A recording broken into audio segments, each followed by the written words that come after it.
Hi, everyone. I'm Brian Kilmeade. This is One Nation. Thanks for dating early. Tonight on the show, I don't want to brag, but we have a fantastic roster. Congressman Michael Waltz on the Assassination Investigation Committee. He's going to tell us what we learned from that presser and reflect on the big rally we had tonight. And Tommy Lahren about the new debate rules that the former president's asking for. Will he get it? And my exclusive with country music superstar Tyler Hubbard, one half of Florida Georgia Line, now out on his own. How is it going? You'll hear from him. But first, we begin with this. Former President Donald Trump and J.D. Vance's rally ending just a short time ago in the battleground state of Georgia. Yep, the same 8,000-seat arena where Kamala Harris appeared earlier this week, although there was no warm-up band, as the race for the White House tightens and, of course, heats up in many ways. Let's watch some of Donald Trump and J.D. Vance at a rally together in Atlanta. Kamala Harris says we're weird. I think it's especially weird. Kamala Harris comes to Atlanta and talks with a fake Southern accent, even though she grew up in Canada. You can't make it up. That's pretty weird. This movement of ours is about a simple idea. We love this country enough that we will never give up hope. We know that in this election, the best way to give our people hope for the future is to re-elect the guy who already did it and did it very well, Donald J. Trump. The cartels will be crushed, crime will plummet, incomes will soar, the wars will end, and the American dream will come roaring back, bigger, better, and stronger than ever before. And in my next term, we will build a great Iron Dome missile defense shield over our country, a dome like none other, like nobody has ever seen before, and it will all be made in the USA. And I will not cut 1 cent from Social Security or Medicare. I kept that promise 4 years ago, and I will keep it again. And seniors will not pay taxes on Social Security. These are good new policies, not just personal attacks. Joining me now with his reaction, combat decorated veteran, Green Beret guy, Florida Congressman Michael Waltz. Congressman, your thoughts about that rally as these two are being seen together over and over again? Yeah, it's policy, Brian. Whether it is on energy, on fracking, on crime, on Social Security, and how the southern border and 20 million immigrants are going to make it insolvent, on getting every demographic back roaring again in terms of the economy, and most of all, inflation. And, I am thrilled to see the president comparing what worked with not only what didn't work under Biden, but highlighting Kamala's, left wing. Her policies are just nuts. She is worse than Biden. So look, at the end of the day, I think this was a strong rally, and you can see the authenticity factor that both Vance and President Trump are going to be highlighting, because Kamala is just trying to be everything to everybody. The advantage that the former president has with the current administration is foreign policy. The world's on fire, closer to World War III than ever before, multiple regions. You have terrible job numbers. Nobody wants that, but it's the fact right now. And we have the highest unemployment in 4 years. Now we're at 4.2% and going up. There's a lot. This is a target-rich environment, if I can speak your language. Yeah, it's actually an embarrassment of riches in terms of, really, I think the decision for the campaign is what bad policy with Kamala to focus on. They are all so bad. Everything from saying, don't you dare say Merry Christmas, to I'm going to ban fracking, to defund the police, defund ICE. Raising her hand in terms of health care for illegal immigrants, to wanting to say, yeah, we should take out private health insurance and go to government-funded health care. It's going to be focusing on which are the worst of the worst and then hammering those home. But foreign policy is going to make the case for us all, sadly, with the world on fire and getting worse. Iran is about to hit Israel and hit Israel hard. And this administration, with its rhetoric, is practically inviting it, Brian, between Kamala really, I think, kind of slapping Bibi in the face right here on American soil. Then the president having a private call with Bibi that was then leaked to the media so that he could look tough to the progressive base. The more Iran sees daylight between the United States and Israel, the more they smell opportunity and the more aggressive that they are going to be. And then coup de grace today, Biden gets asked, is Iran going to stand down, Mr. President? What does he say as commander-in-chief? I don't know. I hope so. The Ayatollahs are really shaking in their sandals on that one. Right. He had to get some ice cream, so he had a brilliant comment. Meanwhile, the Secret Service holds its first news conference since the assassination attempt on President Trump.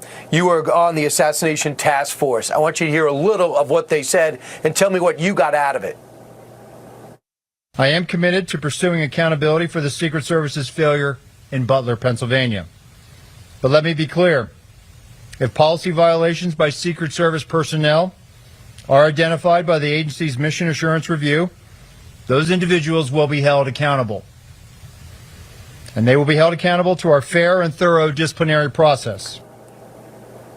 Congressman, I don't want to lead the witness, but we already know who was in charge of setting up this event, who made the perimeter so short. We also know about the communication. There's some heads that should be rolling. I don't want to see anyone fired, but I want to see things get better.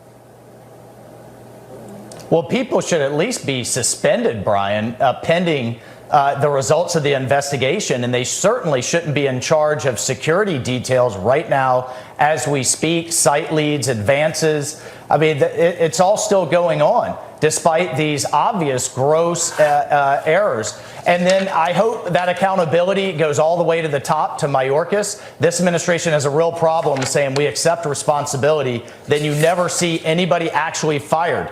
Heck, the people with responsible for the withdrawal from Afghanistan are getting promoted. One of them just got nominated to be an ambassador. So this accountability is something we have not seen. But this task force is going to get after it, and we're going to put a spotlight where this administration doesn't want it. The American people deserve answers.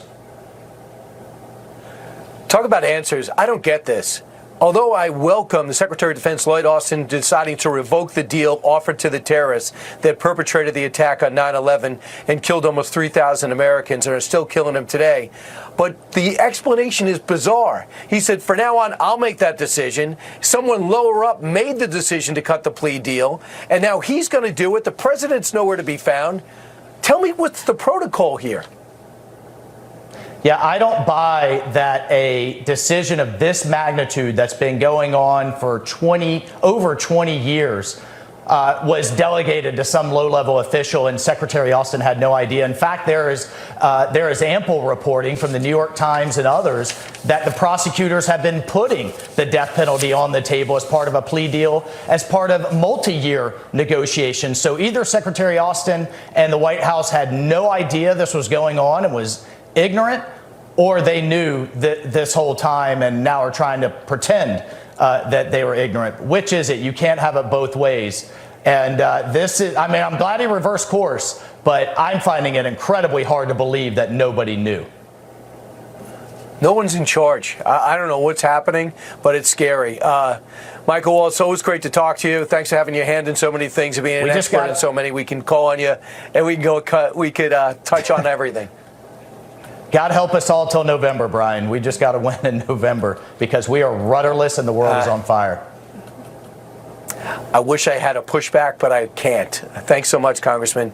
Meanwhile, President Trump doubling down on at his Atlanta rally, promising he will face off with Kamala Harris in a debate. Kinda. You know, we're doing one with Fox. If she shows up, I don't think she's going to show up. She can't talk. She can read a teleprompter. I'd give her about a 6. On a scale of 10, 6. For talking, I'd give her less than a 1. We need people that can talk.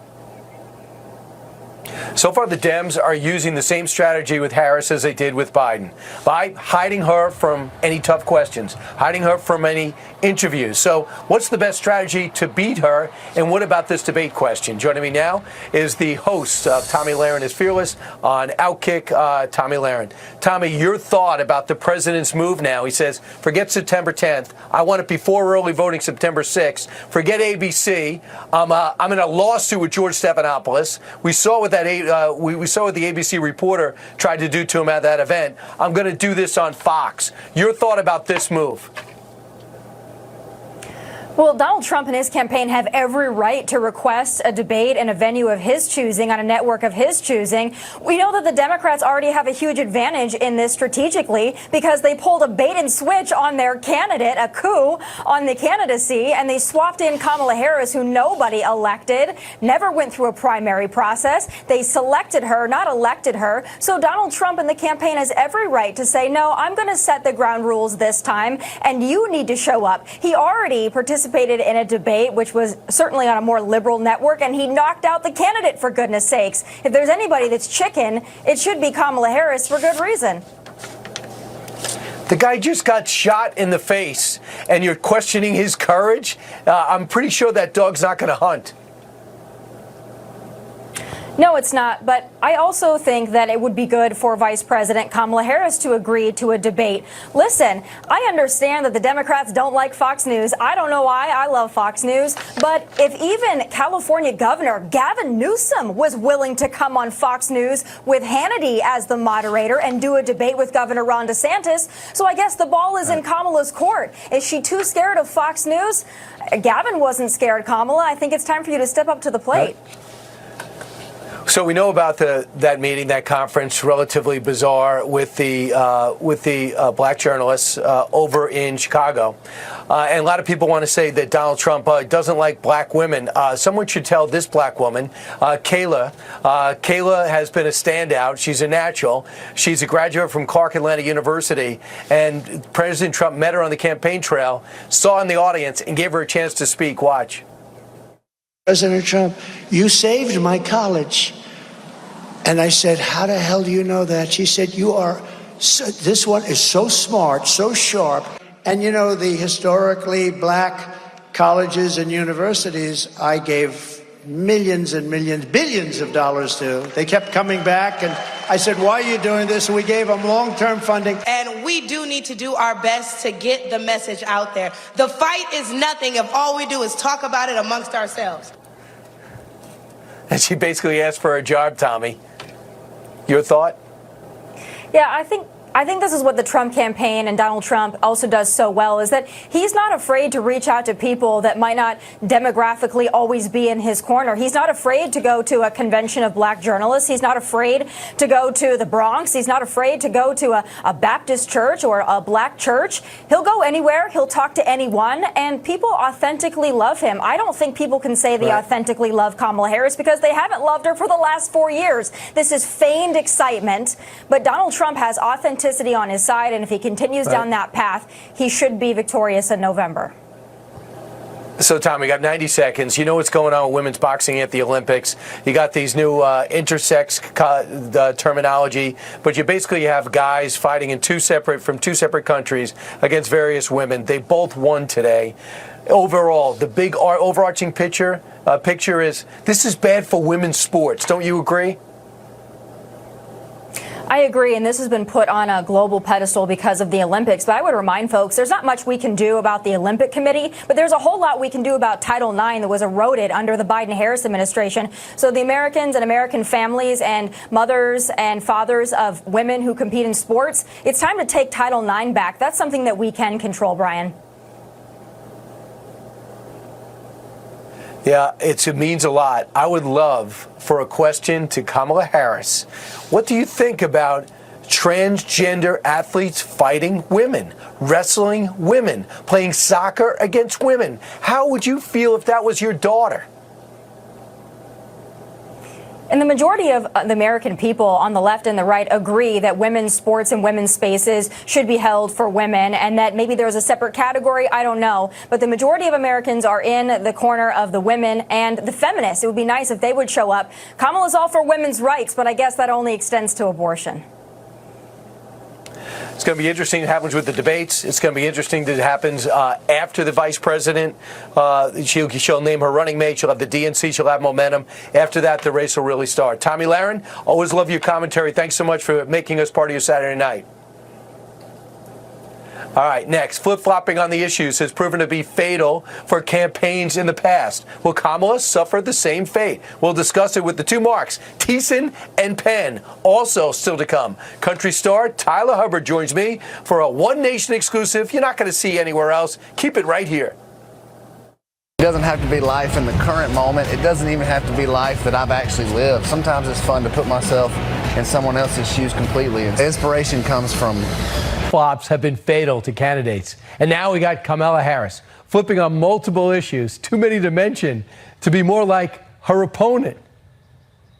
There's no question I'm in favor of banning fracking. There's no question that we've got to critically re-examine ICE and its role and the way that it is being administered. You support the Medicare for All bill, I think initially co-sponsored by Senator Bernie Sanders. You're also a co-sponsor on it. I believe it will totally eliminate private insurance. Let's eliminate all of that. Let's move on. Do you believe in the mandatory buyback of quote-unquote assault weapons? Great question. I do believe that we need to do buybacks. Joining me now to break it all down, flip-flops and all, Fox News contributor, Washington Post columnist Mark Thiessen, and we also have pollster Mark Penn, might be the best in the business. Mark Thiessen certainly thinks so. Mark Penn, I am all for flip-flops. I know people change and people evolve, but according to their staff, not even according to her, she has changed on almost everything on all those clips I just rolled in. Will that work? Well, she would say there's no question that she's going to answer right now. I do think she's avoiding interviews. She was thrust into this presidential race, and she's right now formulating whatever she thinks her political positions are going to be for this race. Is it going to work? It's going to work as long as she can float above things and not answer any questions and kind of renew the Biden strategy. Look, I did an interesting question. Are you for open borders? About 70% said no. Is Harris for open borders? About 70% said yes. But that's not how voters are voting. They're not voting on the issues right now. Do they eventually, Mark? Because isn't the goal to find out what the president would be like if they got the job? And now we say this is what she used to think. But according to her staff, she's changed her mind on all of it. The only thing that's worse than holding positions that are so far left that they're outside of the mainstream of what people think is then flip-flopping on those unpopular positions and tacking towards what you think the American people like, because the first is bad because they think you're going to have bad policy, but the second is a character issue because they see you as not only are you out of step with them ideologically, but you're not you don't have the character to stand up for what you believe in, which is even worse.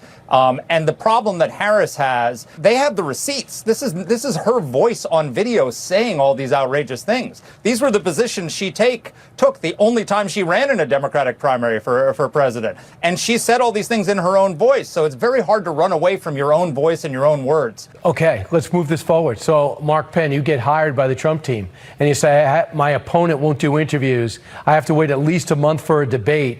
And no one's pushing you to do these interviews. How can we flush out these opinions?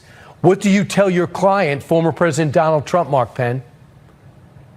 Well, it's a little trickier than it used to be, particularly since young people aren't watching a lot of TV. But the Trump campaign needs to have a 3 a.m. type ad like I did with Hillary and Barack Obama. They need to have a 3 a.m. ad even on the economy and all these different issues. And they need to be rather effective about it and single-minded about trying to flesh out what our positions are, because you can't run against a candidate whose positions are unknown. It's impossible, and that's why she's gaining support. What's so interesting is Trump's beliefs and positions are popular. Democrats are usually firmly in their court say, I believe their issues are more popular, whether it's taxes or border or foreign policy. In this case, everyone knows that Trump's position is more popular, but it's Kamala Harris and the Democrats who says, I'd like to take them with me if you don't mind. So I want you to hear this clip, knowing that she now wants to be tough on the border. She now is embracing what she was a border czar and did well on it. Listen to this. Kamala Harris prosecuted transnational gang members and got them sentenced to prison. Trump is trying to avoid being sentenced to prison. This is America's border czar, and she's failed us. You haven't been to the border. And I haven't been to Europe. I mean, I don't understand the point that you're making. Kamala Harris, failed, weak, dangerously liberal. Good dancer. Mark Thiessen, your thoughts. Who's winning that battle? Track record should. That's a good ad for Trump, and not so effective, I think, for her. But listen, the reason she hasn't done an interview is she is in a unique position, which she is the only time in modern history that a major party candidate has assumed the nomination just over 90 days before the election, without having gone through a primary, without having been vetted in any way, and just sort of skating into it. If she had gone through a primary, all the people she's been considering for vice president, these centrist swing state governors and senators, would have ran against her, and they would have said she's too extreme to be elected. They would have pulled out these quotes and attacked her and said that she can't get elected against Donald Trump. And so they would have softened her up for the Republican candidate, because that's what primaries do. And now she would have had to defend those things because her base is left. So she would have been softened up going in. Right now, she gets a clean slate, and they've got 90 days. Right. Well, it's going to be interesting. I just think the press has to, besides Fox, really demand that she sit down for an interview. Lastly, just real quick on VP hopefuls and speculation. Mark, have you polled this? What would be her best choice to make her the most formidable? Well, when you poll it, you don't get a lot, because most of the other potential nominees are not well known across the country, or even among Democrats. I think if she picks Shapiro, it's a major statement that she is in fact trying to move to the center. And if she overrules the left and picks Shapiro, I think that'd be a good move for her. More so than the others. I think it's a critical swing state in Pennsylvania, and I think he has taken some very centrist positions on, like, school choice and some of the other issues. If she picks someone else, we'll see who really runs the choice. Is it the left, or does she move to the center? Wow, I love a cliffhanger to end the segment. Mark, I'm not going to give you a chance to match it because I don't think you can. I'm going to leave it with Mark Penn's voice. Mark Thiessen, Mark Penn, have a great weekend. I'm happy to leave it to Mark. All right, thank you very much, guys. Appreciate it, and thanks for the no tie. I like the symbiosis there. All right, meanwhile, straight ahead, as Kamala Harris sets her eyes on the Oval Office, her past may be coming back to haunt her. We will explain next with a man who wrote the book about her, had no idea she'd be running for president at this point. Man, does he feel lucky. Charlie Spearing, next. All right, another blow to the Biden administration. Listen up. And I should say, the appointed border czar. The New York Supreme Court rules Texas can continue busing migrants right here to New York City. Texas Governor Greg Abbott celebrating the decision, posting this on X. Another win. The New York Supreme Court rejected Mayor Adams' attempt to block Texas from busing migrants to his sanctuary city. Until the Biden-Harris administration secures the border, Texas will continue to send migrants to sanctuary cities. And by the way, Texas has bused nearly 46,000 migrants to the Big Apple since August 2022. I know, I see most of them walking over to Penn Station every day. Earlier this week, the U.S. Court of Appeals for the Fifth Circuit ruling Texas can keep the buoys Abbott had installed in the Rio Grande to stop people from crossing. Now this.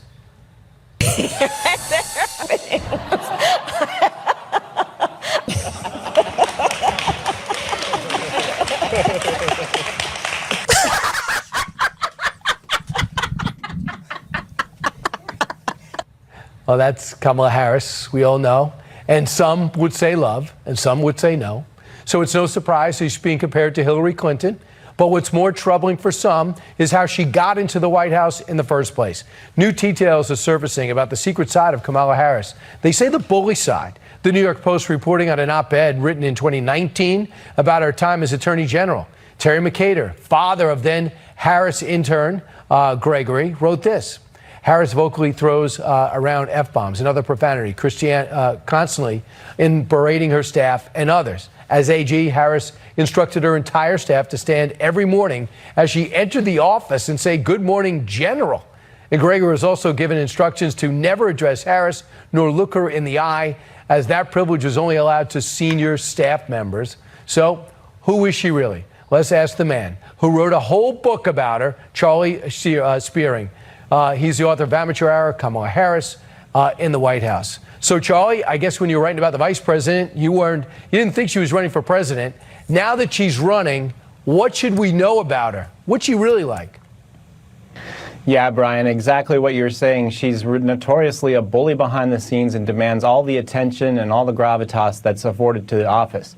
Look, it was very difficult for her to accept the position as second in command, as vice president, to be a person who was there to back up Joe Biden and not her own personal brand and personal career. So she really struggled through the first 3 years, really trying to protect her political brand while at the same time trying to be there at least nominally for President Joe Biden.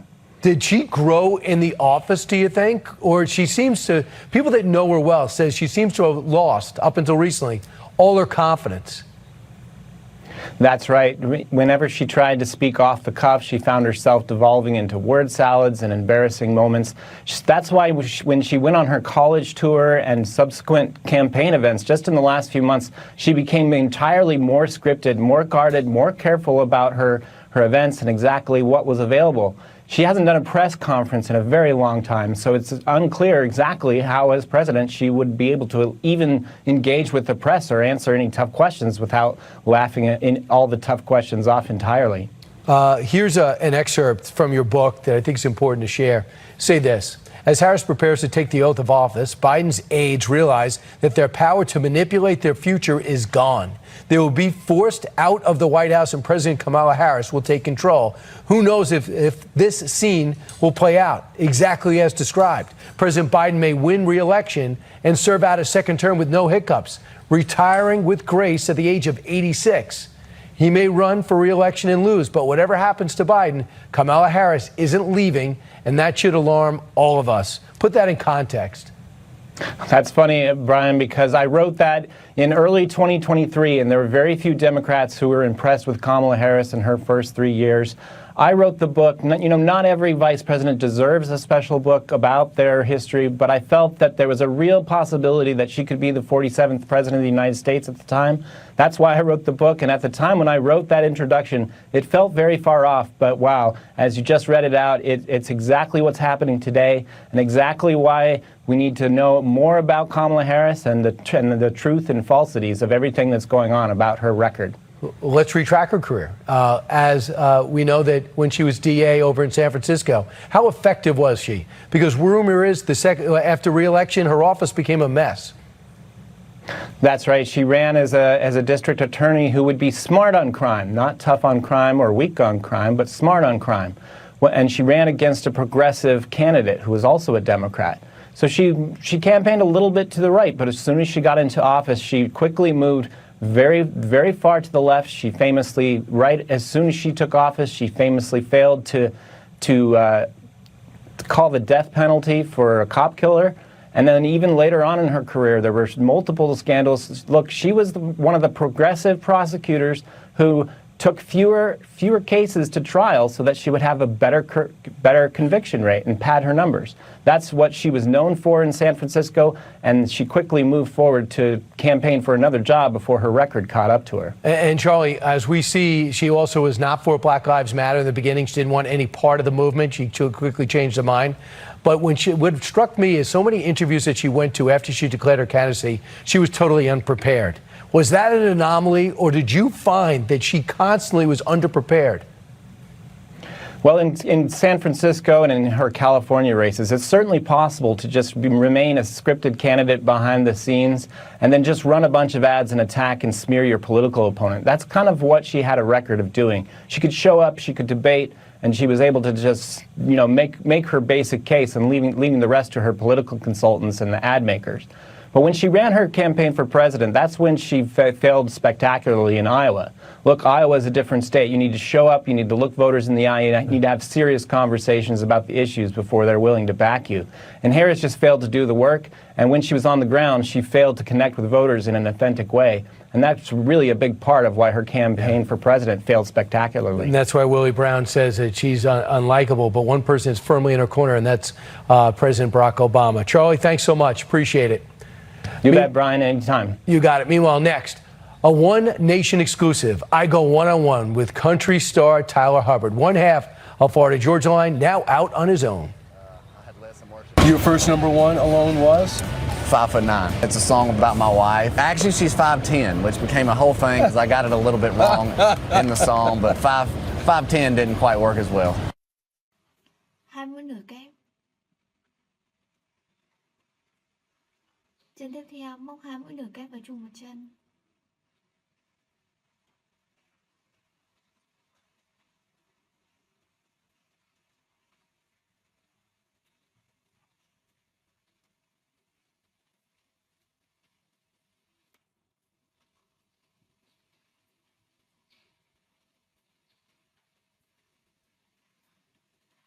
Lặp lại như vậy cho đến hết hàng.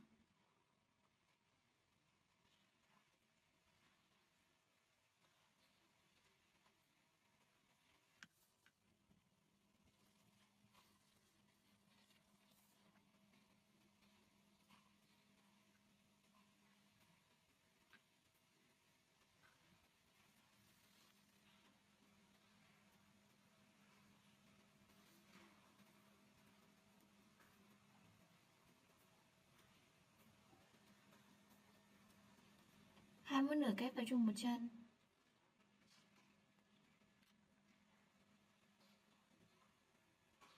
Hai mũi nửa kép.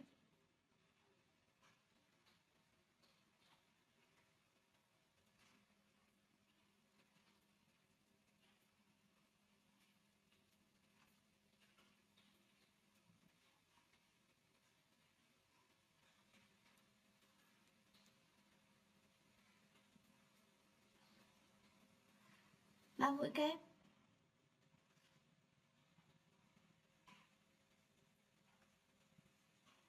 Chân tiếp theo, móc 2 mũi kép vào chung một chân.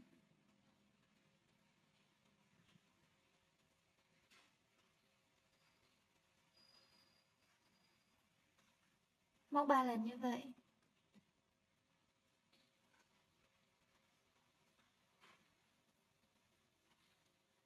Ba mũi xích. Một mũi trượt. Tiếp theo cắt sợi.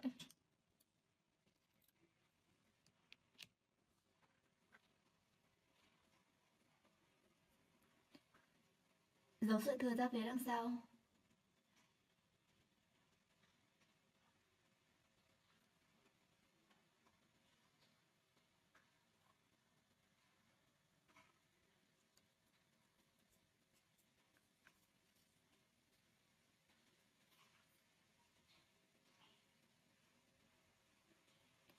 Nối sợi màu cam.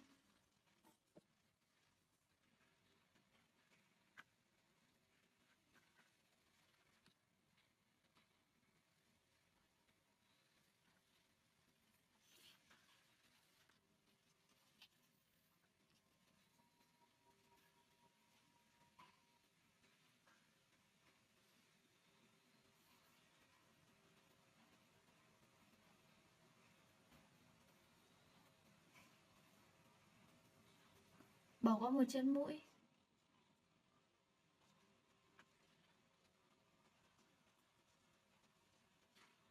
Móc 5 mũi kép chung một chân.